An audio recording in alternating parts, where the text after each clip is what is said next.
Well, folks, in today's video, we're going to be unboxing my latest purchase from eBay.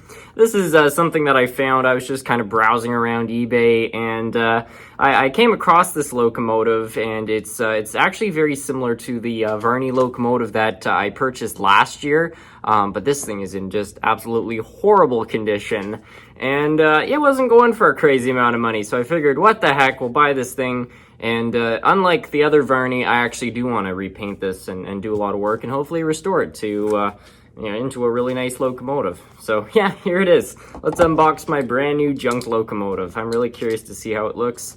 In the listing, the paintwork and everything looked junk. The shell itself, it's die cast, and it didn't look to be cracked or anything. So hopefully that will all be in good shape. But yeah, nice restoration project basically. Anyway, let's have a look here. Got some of those packing peanuts. And right here is our locomotive.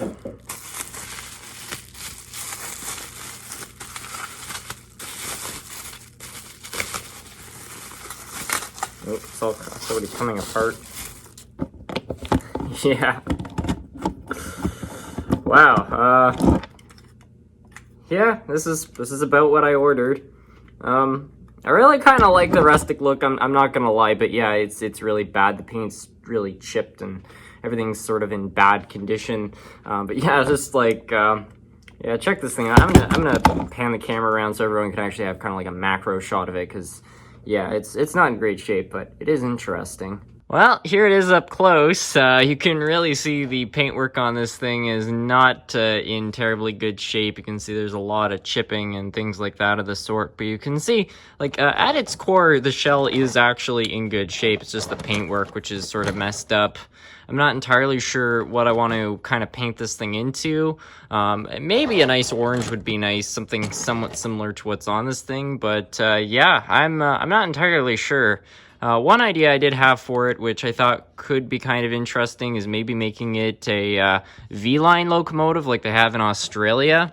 But there are many different options, and I'm not sure if Australia used any of these. Well, I believe it's an F3 locomotive, so I'll have to find out about that. But yeah, in any case, it should make for an interesting project.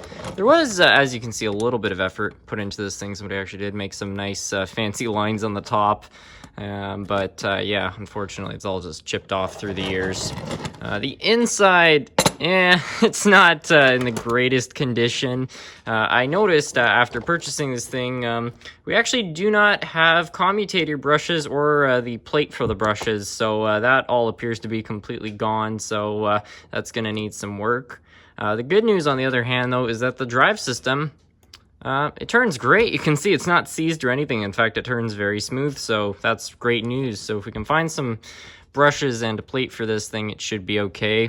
And, well, actually, we've got one of the brushes right there. So we're kind of part of the way there already. This electrical work does not look great. There's a bit to be desired there. But yeah, at its core, I think this is the make for a good project, so yeah, looking forward to working on this thing. If anybody has any ideas, please put it in the comments. Well, folks, that's going to be it for this sort of short and random video. I hope you all enjoyed. I'm still not 100% sure what I want to do with this locomotive, but you know what? I think with a little bit of work, it could actually turn into a really nice looking locomotive. And these vintage Varneys are fairly straightforward to work on, so with a little bit of parts, it might just turn into a really good runner too. Time will tell, but yeah, until whatever weekend we get around to working on this thing, I'd like to thank you all so much for watching.